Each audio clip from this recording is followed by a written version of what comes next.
নমস্কার, সোনালি ইটিসি ব্লগে আমার সকল বন্ধুকে স্বাগত জানিয়ে আজকের ব্লগটি শুরু করলাম। আজকে একটা অপূর্ব স্বাদের চিংড়ি মাছের রেসিপি আপনাদের কাছে শেয়ার করছি। আম চিংড়ি। প্রথমে চিংড়ি মাছগুলোকে ভেজে নিলাম। চিংড়ি মাছগুলোকে ভেজে নিয়ে পরে তারপর কড়া বসিয়ে তাতে তেল দিলাম।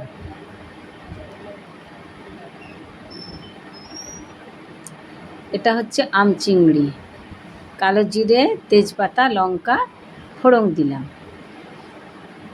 কিছু আলুও কেটে রেখেছিলাম, এতে কিছু চিংড়ি মাছের সঙ্গে আলু অ্যাড করেছি।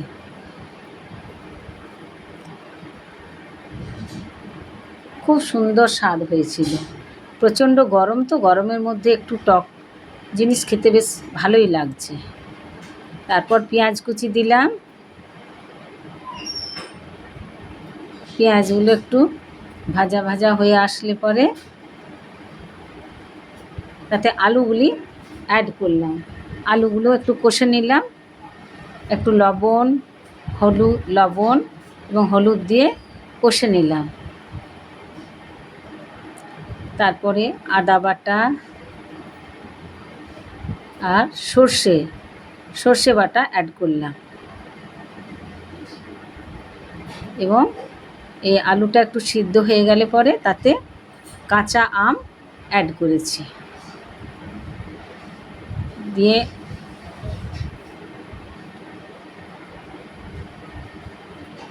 কষা হয়ে গেলে একটু জল দিয়ে ভালো করে সিদ্ধ করে নিলাম আলুগুলো।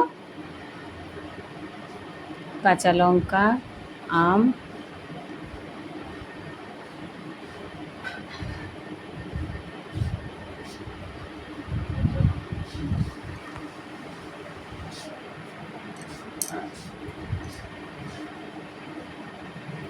কিছু আমও তাতে অ্যাড করলাম। বেশ টকটক ঝালঝাল। এই গরমের মধ্যে একটু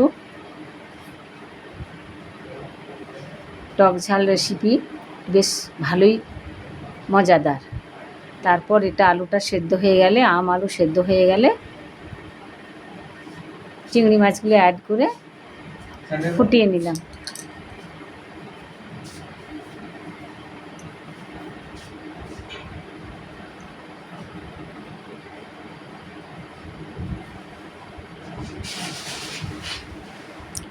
হয়ে গেল,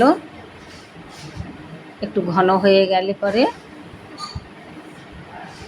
নামিয়ে নিলাম। তৈরি হয়ে গেল আম চিংড়ি। খুব সুন্দর স্বাদের।